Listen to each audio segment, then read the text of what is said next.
નમસ્કાર દર્શક મિત્રો, ધ ઇન્ડિયન ટાઈમ્સમાં આપનું સ્વાગત છે।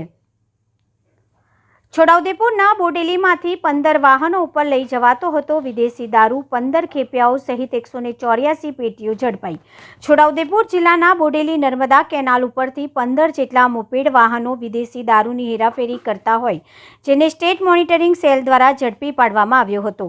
છોટાઉદેપુરના બોડેલી ખાતેથી સમાચાર સામે આવી રહ્યા છે કે બોડેલી નર્મદાની મુખ્ય નહેર પાસે એસએમસી પોલીસ દ્વારા 2 દિવસથી ઇંગ્લિશ દારૂના કેરિયર ખેપિયાઓ ઉપર નજર રાખવામાં આવતી હતી પોલીસની, પરંતુ પોલીસની સતર્કતાની આ ખેપિયાઓને જાણ ન હોય અને આજરોજ વહેલી સવારે પોલીસના હાથે ઝડપાઈ ગયા હતા। એસએમસી પોલીસ બોડેલી નર્મદા મુખ્ય નહેર પાસેથી 15 એક્ટિવા મોપેડ વાહનો, 184 દારૂની પેટીઓ સહિત 15 ખેપિયાઓને 10,50,000ના મુદ્દામાલ સાથે ઝડપી પાડવામાં આવ્યા છે।